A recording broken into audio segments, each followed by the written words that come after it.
Avec Charlotte Boisson, donc directrice du développement de territoire et marketing, qui va nous parler d'un sujet majeur pour la franchise, c'est l'étude de marché. Charlotte, bonjour. Bonjour Jérôme. Et d'abord, est-ce que tu peux nous dire en deux mots, territoire et marketing, qu'est-ce que vous faites? En quoi vous êtes légitime sur ce sujet d'études de marché? Je crois que vous en faites beaucoup. On en fait quelques-unes. On est un institut d'études spécialisé dans le commerce associé. On travaille depuis 20 ans et effectivement depuis 20 ans on fait un certain nombre d'études. Alors on fait des études pour les franchiseurs, mais on fait aussi beaucoup d'études pour les porteurs de projets avec ce qu'on appelle l'étude de marché d'implantation qui permet de se prononcer sur la faisabilité d'un projet et sur sa pérennité avec notamment une recommandation en termes de chiffre d'affaires réalisable en vitesse de croisière. Un élément clé quand on veut se développer ou réussir en franchise. Ça peut servir. 20 minutes de presse et puis on laisse un peu de place aux questions. Je pense qu'il y en a toujours sur ce thème-là. Et puis moi j'ai quelques questions à te poser aussi, forcément. Voilà. D'accord. C'est à toi Charlotte, merci.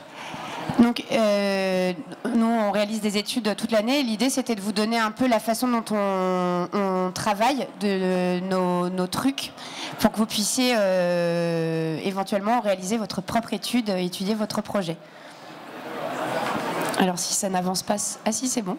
Alors, quand on fait une étude de marché, donc comme ce que je disais, c'est qu'on se prononce sur un projet et sur sa faisabilité.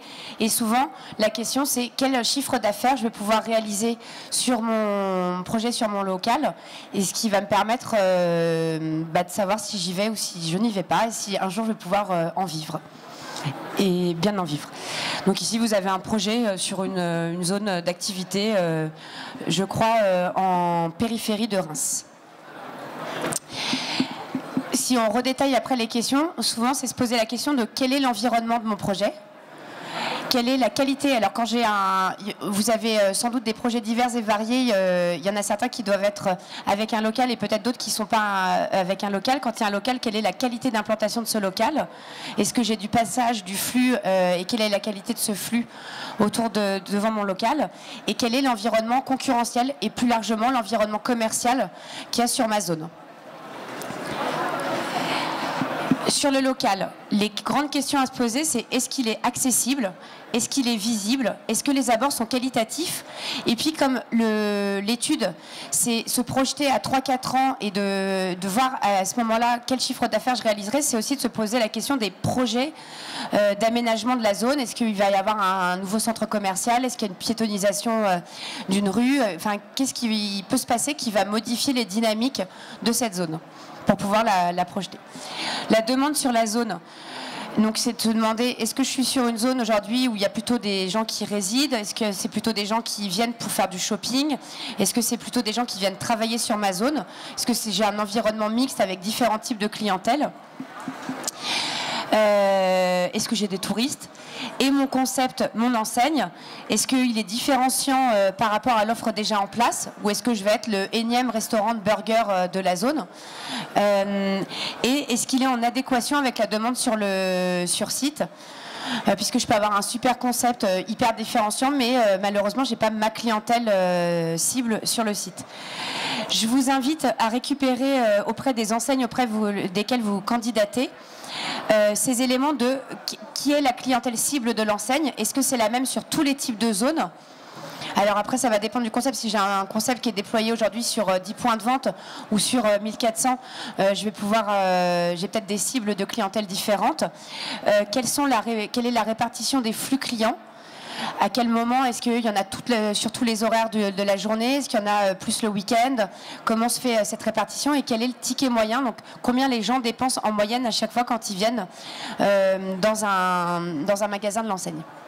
Donc ça, c'est votre c'est le franchiseur, la tête de réseau qui doit vous donner ces informations-là. S'il y a des choses qui vous paraissent pas claires du tout, vous avez le droit de m'arrêter, même si on a prévu du temps pour des questions à la fin. Alors ça, c'est les grandes étapes d'une étude classiquement, enfin quel que soit l'institut et si vous la réalisez vous-même, il y a ce qu'on appelle l'analyse socio-démographique et géomarketing. C'est notamment là qu'on va avoir des informations sur le profil des résidents et des salariés de la zone. Il y a nécessairement, c'est obligatoire, un déplacement sur site. Même si vous connaissez bien la zone, faites, parce que c'est à côté de chez vous, il faut faire cet exercice de se déplacer et de le faire comme si on la découvrait pour la première fois. Il y a des recherches documentaires. Donc là, qu'est-ce qu'on dit sur la zone? Aller sur les forums de consommateurs, aller se renseigner auprès des commerçants. On va revenir là-dessus.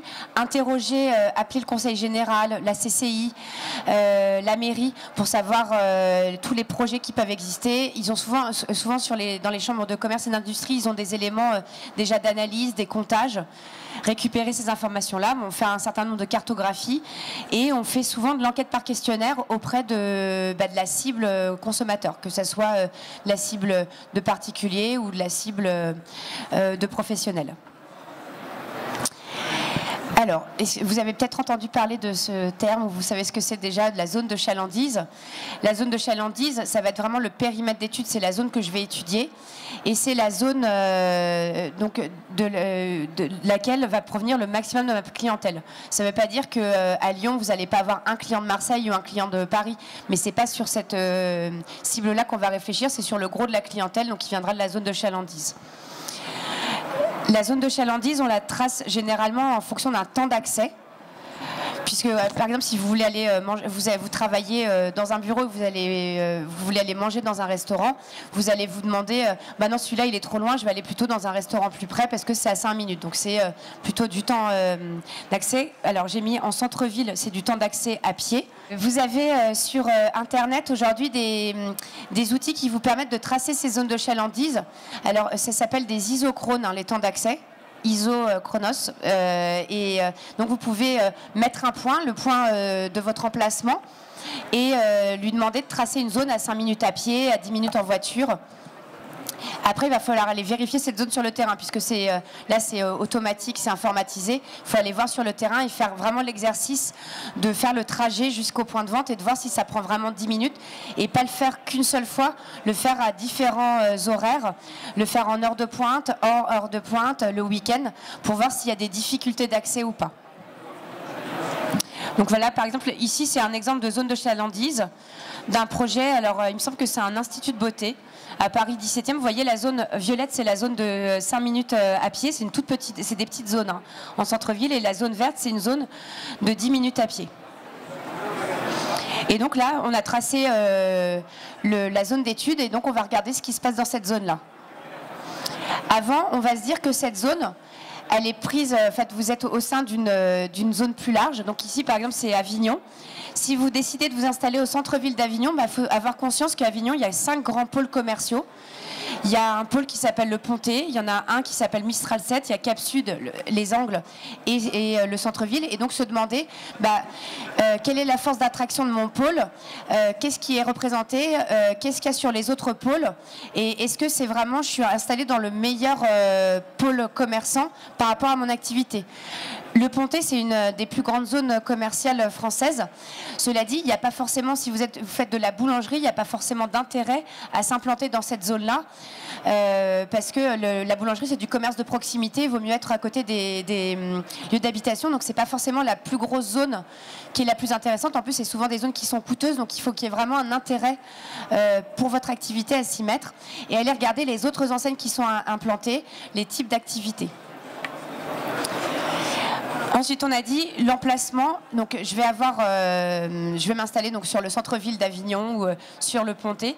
Est-ce que mon emplacement est visible? Ça, c'est tout secteur d'activité confondu. C'est un point majeur. Comment on fait pour regarder la visibilité? C'est assez bête, On va se mettre aux différents endroits et on va regarder si la visibilité est bonne ou pas. Donc ici, vous avez l'exemple d'un emplacement sur un giratoire et on voit qu'il y a deux endroits, 1 et 2, où on a une excellente visibilité. Une visibilité mitigée au point 3 et une visibilité mauvaise sur le point 4. C'est pas parce qu'il y a un point négatif qu'il ne faut pas s'implanter. Il y aura toujours, l'emplacement idéal n'existe pas, simplement il faut en avoir conscience. Donc si j'ai une absence totale de visibilité sur un endroit, peut-être prévoir une signalétique, une préenseigne ou l'avoir en tête. Et ça, il faut le prévoir avant d'ouvrir, parce qu'une fois qu'on a ouvert et qu'on est dans son activité, on ne va plus y penser. On va être entre la gestion du logiciel de caisse, enfin la nouvelle activité. Donc c'est vraiment en amont que ça se prévoit. Ça va, je ne vais pas trop vite? L'accessibilité. Comment on vérifie qu'est-ce que ça veut dire être accessible? Être accessible, c'est d'abord d'avoir des voies d'accès au point de vente. Mais, de regarder les types de voies d'accès, mais c'est aussi de pouvoir s'arrêter. Parce que quand on voit, on a tous l'exemple du commerce qu'on voit, on est sur l'autoroute, on veut s'arrêter et puis on ne comprend pas, il n'y a pas de parking, il n'y a rien pour pouvoir y accéder. Et donc ça, on n'appelle pas ça de l'accessibilité. On dit qu'il y a une bonne visibilité, mais pas une bonne accessibilité. Alors s'il n'y a pas de parking, il peut y avoir un arrêt minute. Mais pareil, ça va dépendre de l'activité que vous faites. Si je reprends ma boulangerie, un arrêt minute, c'est un achat de 5 minutes, c'est bien. Si vous êtes un cuisiniste, ça ne va pas prendre de 5 minutes l'achat. Il vaut mieux qu'il y ait un parking sur lequel on peut se garer de façon un peu durable. En plus, sur de la cuisine, on va aller comparer différents cuisinistes, donc 2-3 heures. Voilà. Donc, et regardez le parking, et puis regardez, est-ce que le parking il est gratuit ou est-ce qu'il est payant? Le fait que le parking soit payant, ça peut être un frein à votre activité. Ou j'ai un exemple sur un centre commercial, il y a un grand parking, il y a 1600 places, sauf que c'est divisé en deux, et quand il n'y a pas de place sur un des parkings, en fait on est obligé de ressortir et de refaire tout le tour pour aller à l'autre parking. Ça c'est pas forcément idéal. Donc remettez toujours aussi en cause les informations qui sont données par les promoteurs, les bailleurs, enfin remettez en cause, vérifiez par vous-même et ne prenez pas pour argent comptant tout ce qu'on vous donne.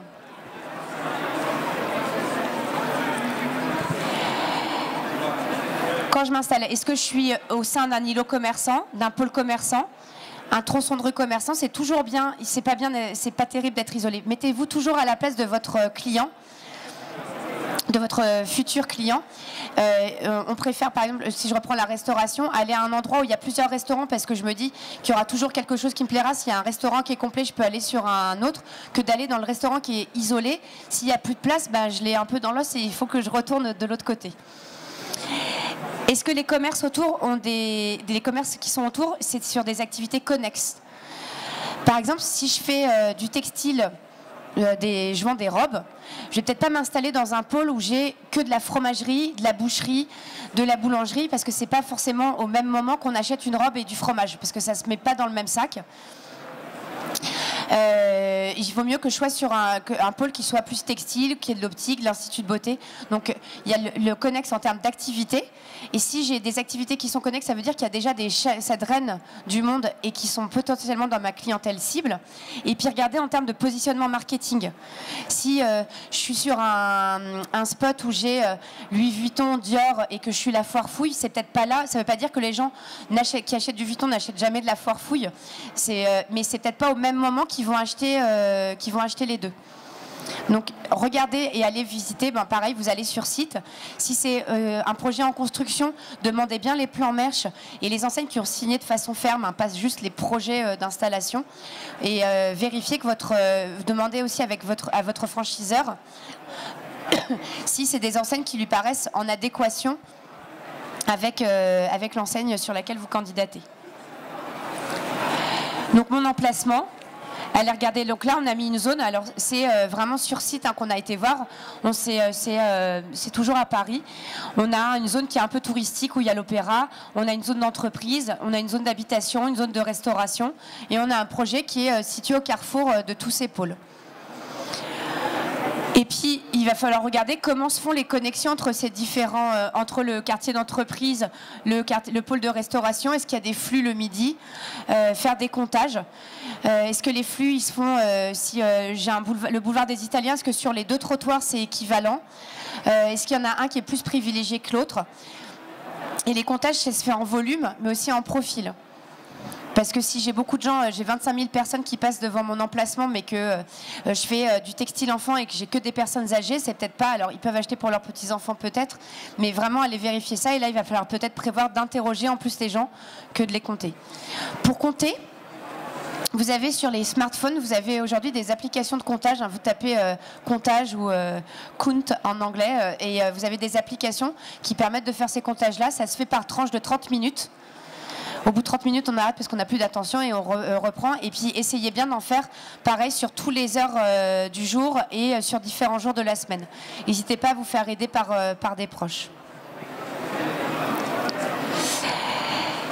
Donc, on a fait toutes ces recherches sur la zone à date et puis il va falloir imaginer à quoi va ressembler cette zone dans quelques années puisque vous allez vous installer et de façon durable. On vous le souhaite.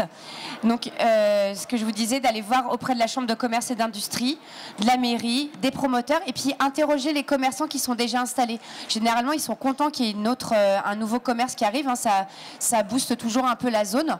Alors, si c'est le concurrent direct, vous lui dites que vous faites une autre activité. Hein, vous lui dites peut-être pas que vous allez vous installer, mais sur tous les autres commerçants, vous pouvez leur dire que vous avez un projet et demandez-leur aujourd'hui comment ça se passe. Est-ce que l'activité elle est plutôt en hausse, elle est plutôt en baisse, depuis combien de temps, il y a des gens tous les jours, pas tous les jours, et est-ce que vous avez entendu parler de choses qui devraient bouger? Parfois ils ont entendu parler d'une information, ça ne veut pas dire qu'elle est sûre et certaine s'il n'y a pas eu de dépôt de permis de construire, mais vous allez pouvoir faire des hypothèses. Si vous avez entendu parler de l'installation d'un concurrent majeur, vous allez faire une hypothèse en cas d'installation, une hypothèse s'il ne s'installe pas.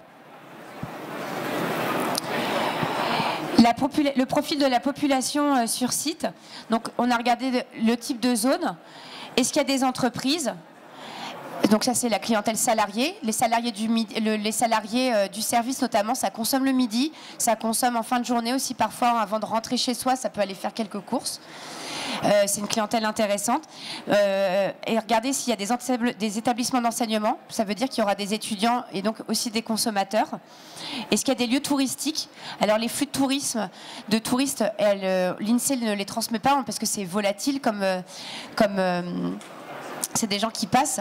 Simplement, s'il y a des points d'intérêt touristique ou des hôtels ou des résidences secondaires, on peut se dire qu'il va y avoir des flux de touristes.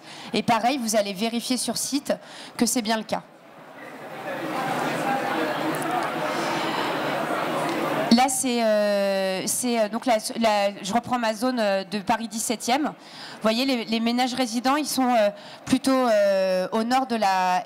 Alors, vous pouvez prendre les photos. Si vous venez me voir, je renvoie le support sans problème. Oui, je suis très gentille.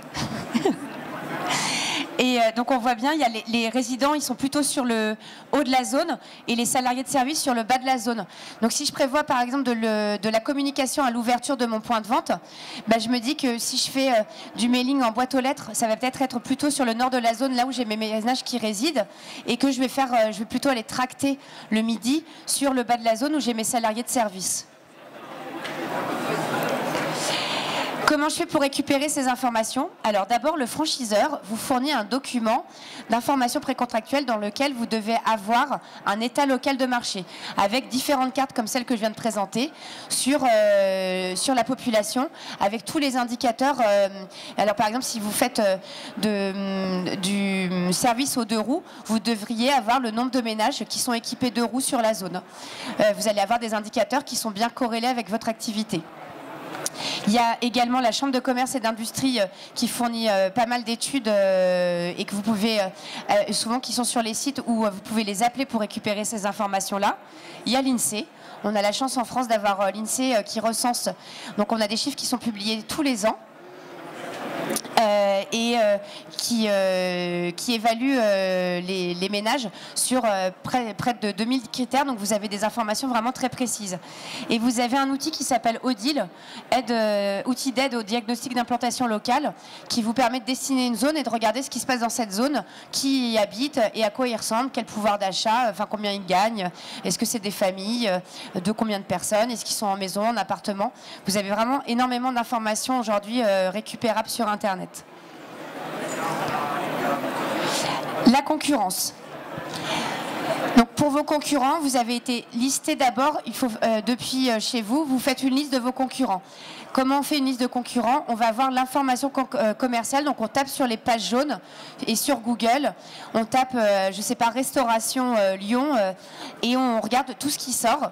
On va regarder aussi sur les sites d'enseignes nationales, notamment les concurrents majeurs, parce que parfois ils ont des projets qu'ils annoncent. Regardez, et après il faut aller sur site et aller visiter tous les concurrents. D'abord, il y a toujours une différence entre la base de données et la réalité du terrain. Donc il y aura peut-être un concurrent qui est toujours noté mais qui a fermé, et un autre qui est ouvert mais qui n'est pas encore référencé. Et puis vous allez faire vraiment le client mystère. Allez regarder, parce que derrière un nom et une adresse, il y a une qualité d'implantation différente, il y a un accueil qui est différent, il y a une surface qui est différente. Ici, on a de la restauration, donc on va regarder le nombre de places assises. On va manger, comme ça, on va récupérer un ticket de caisse et regarder le numéro de ticket. Et donc on regarde combien, si je vais en fin de service et que je suis le 163e ticket, je me dis qu'il y a entre 150 et 200 tickets qui sont faits par service du midi. Et puis je vais regarder la carte, je vois que j'ai un menu à 10 €, je vais me dire que j'ai un ticket moyen autour de 10 € que je vais pouvoir multiplier par le nombre de tickets et avoir comme ça une projection de chiffre d'affaires si jamais, et ça arrive, il ne déclare pas son chiffre et que je ne peux pas le récupérer sur société.com. Et derrière ce chiffre d'affaires, je vais essayer de comprendre pourquoi il y en a un qui fait plus de chiffres que l'autre.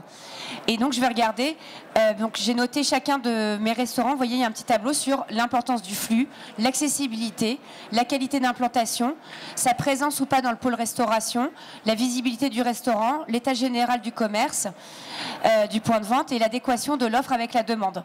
Et je vais noter aussi mon projet par rapport à tous ces critères et je vais voir comment il se positionne par rapport aux autres. Et donc je vais me dire, s'il a de meilleures notes, que peut-être qu'il va, si je vois que tous les restaurants font entre 150 et 200 tickets par service et que moi je suis un peu mieux placée, un peu plus visible, avec un meilleur état puisque je viens d'ouvrir, donc ça va être très beau, très propre et je vais être super sympathique.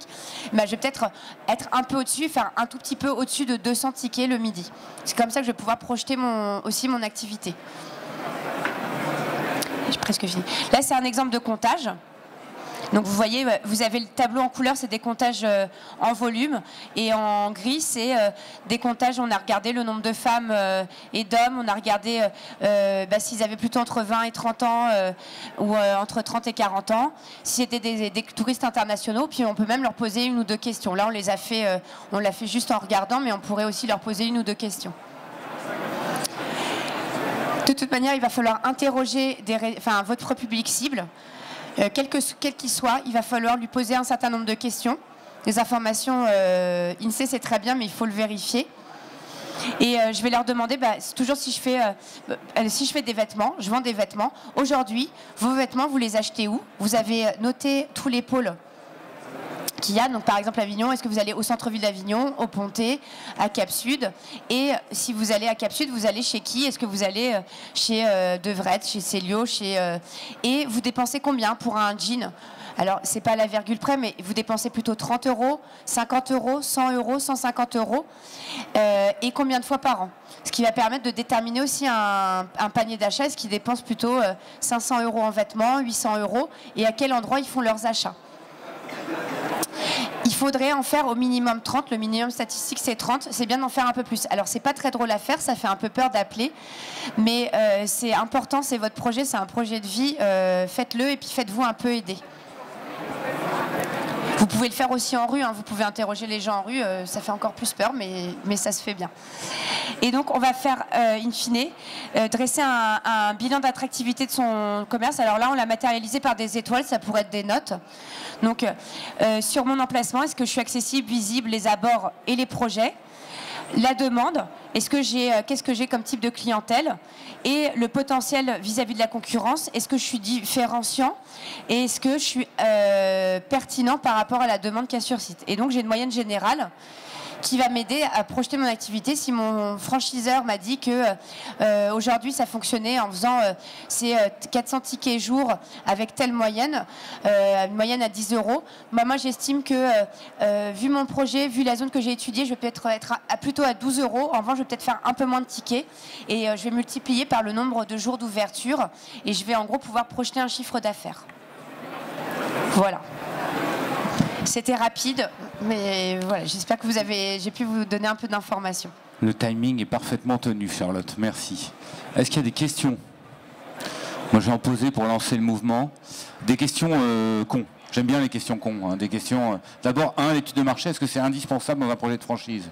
Est-ce que c'est finalement le cadre, le minimum qu'il faut faire si on veut se lancer? Ou est-ce qu'on peut s'en passer? Alors, je vais prêcher pour ma paroisse, mais vous devenez chef d'entreprise et à ce titre-là, vous avez le devoir de vous informer et de vous renseigner. Ça veut dire qu'il faut appeler les franchisés du réseau et ça veut dire aussi qu'il faut étudier son propre projet. Non, mais vis-à-vis du franchiseur, est-ce qu'il y a une obligation à faire une étude de marché? Alors, il n'y a pas d'obligation légale. Ouais. On pourra vous reprocher, si vous plantez, de ne pas l'avoir fait et de ne pas vous être suffisamment renseigné. Et puis aujourd'hui, vous avez des banques qui vous demandent une étude de marché faite par un organisme indépendant.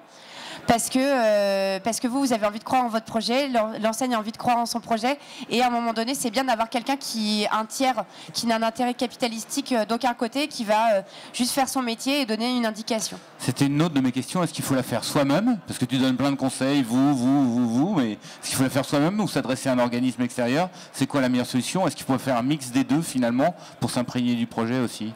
Alors, là, tu prêches pas pour ta paroisse. Hein. Non, mais une étude de marché, c'est un certain coût, et il est évident que tous les locaux qu'on va vous proposer, vous n'allez pas tous les passer en étude de marché. L'étude de marché, si on la déclenche, c'est vraiment en fin de process, quand vous êtes sûr de votre emplacement et que on est sûr que dans 9 cas sur 10, l'étude sera bonne. C'est très rare en fait qu'une étude soit pas bonne parce qu'on arrive vraiment en fin d'étude. Après, ça va permettre de chiffrer et de voir que on est peut-être un peu ric-rac ou qu'il faut revoir un peu un certain nombre de choses. C'est pour ça que, en revanche, faire cet exercice sur tous les locaux qu'on vous propose, ou toutes les zones, s'obliger à faire cet exercice-là dès que vous croyez un peu et que vous commencez à avancer sur un local, avant de déclencher l'étude, oui, il faut donc ça va être un peu un mix des deux. Donc une étude officielle dès qu'on a un projet vraiment arrêté, et sinon c'est à nous de faire notre propre étude, oui, et d'avancer au moins pour avoir une bonne idée du projet. Bah, c'est pas que du ressenti, on peut avoir un très bon ressenti, mais il faut le rationaliser à un moment donné. Est-ce qu'il y a des questions? Oui, madame, je vais vous donner un micro. Et vous pouvez vous présenter. C'est une bonne question, j'allais la poser aussi, mais... Non, mais allez-y. Bonjour, combien ça coûte une étude de marché? Alors, une étude de marché complète avec le calcul de chiffre d'affaires, je ne parle pas d'une pré-étude avec quelques indications. Les prix marché, c'est entre 2 et 3 000 euros.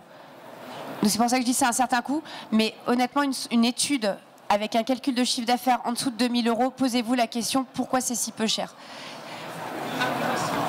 Parce que c'est long, il y a un déplacement sur site. Enfin, le coût, il correspond à un nombre de jours et tous les cabinets d'études sur le marché vont se tenir dans les mêmes coûts. Je sais que c'est pas un coût négligeable. Donc si c'est en dessous, allez regarder. Je dis pas qu'il n'y a pas de bonnes études, il peut pas y avoir de bonnes études, mais allez regarder vraiment ce qu'il y a à l'intérieur. Une autre question? Et demandez, n'hésitez pas à demander, à interroger plusieurs cabinets, demander des spécimens de dossiers.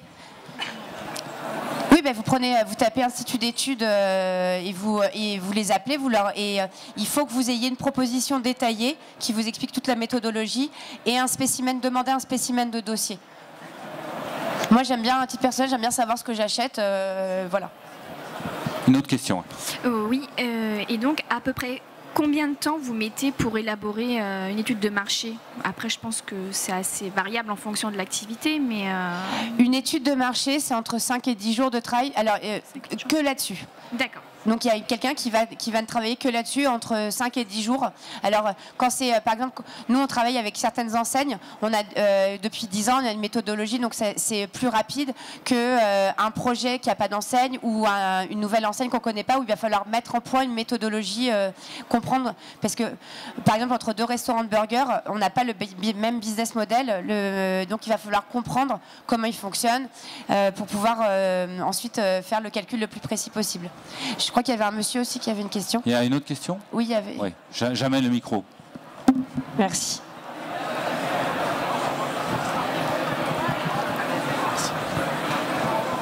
Oui, bonjour. J'aimerais savoir où on trouve l'Odile.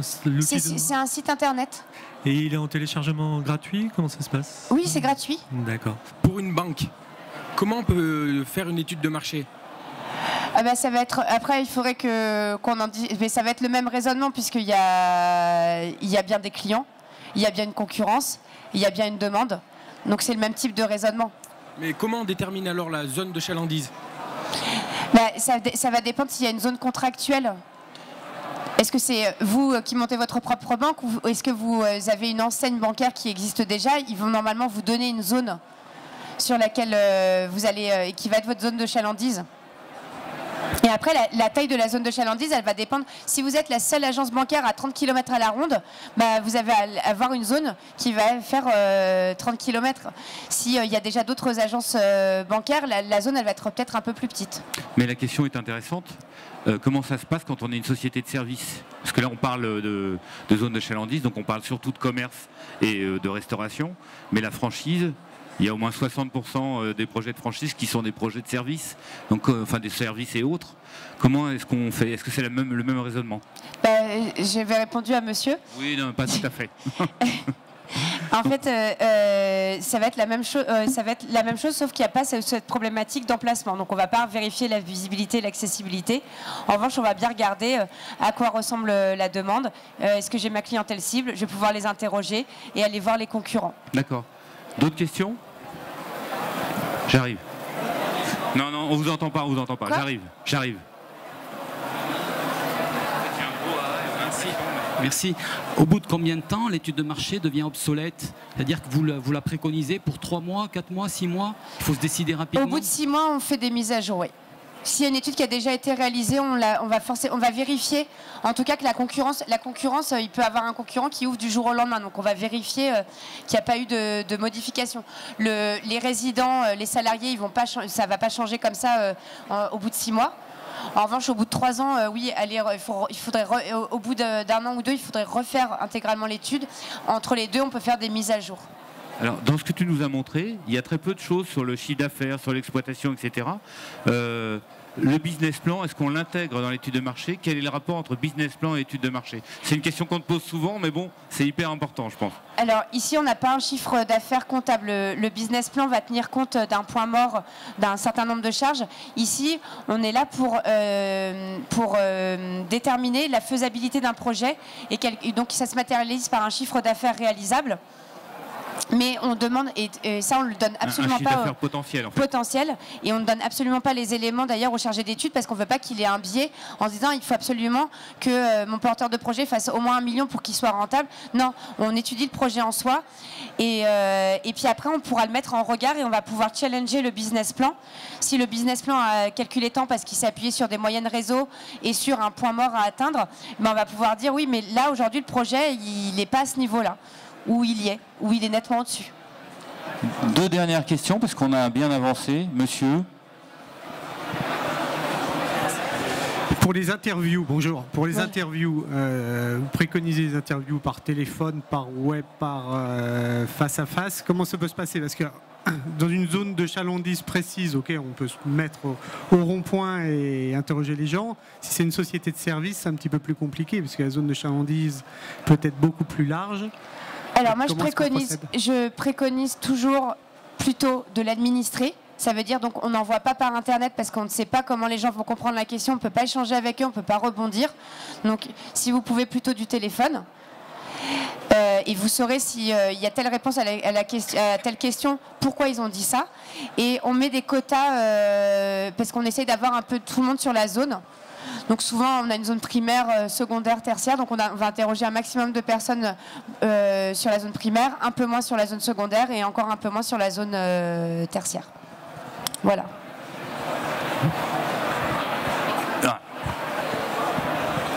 Je reviens sur la notion de chiffre d'affaires réalisable. Quand vous proposez à la fin de l'étude ce chiffre d'affaires réalisable, c'est dans un délai de combien en fait qu'il est réalisable? Alors nous on dit que c'est de vitesse de croisière. C'est-à-dire la vitesse de croisière, on sait aujourd'hui que les vitesses de croisière c'est plutôt 3-4 ans. C'était 2-3 ans il y a quelques années, ça a tendance un peu à se rallonger. Après, vous pouvez l'atteindre en 2 ans, mais voilà, comptez 3-4 ans. Dernière question? Bon, moi j'en ai une. Le B2B, ça se passe comment? quand on fait une étude de marché sur l'univers des professionnels. Tu vas me dire que tu m'as déjà répondu. Non, non. Non, d'accord. En fait, c'est un client cible. Donc, c'est de la même manière, si je fais du plateau repas livré en entreprise, je vais appeler les entreprises et leur demander aujourd'hui, quand ils ont des réunions, comment ça fonctionne, auprès de qui ils se fournissent, combien ils dépensent, combien ils en font. L'approche des zones de chalandise des entreprises n'est pas la même. On n'est pas sur 5 minutes à pied, 10 minutes à pied. Après, c'est du temps de livraison. D'accord. Mais puis après, je vais aller regarder. Pareil, demander les entreprises, ça veut tout et rien dire. Donc, mon enseigne, est-ce qu'elle s'adresse plutôt à des petites entreprises, des grandes entreprises, quel secteur d'activité? Et puis je vais regarder le profil des entreprises qui sont présentes sur ma zone, combien de salariés elles ont. Pareil, c'est des informations récupérables sur l'INSEE ou sur Odile. Bien, merci beaucoup Charlotte. Je pense que c'était très utile à ceux qui veulent se lancer dans l'aventure de la franchise. Vous pouvez toujours aller discuter avec Charlotte qui vous donnera sa carte, c'est ça, pour avoir la presse notamment. Voilà, je peux vous envoyer la présentation vraiment sans problème. Merci à vous, très bon salon.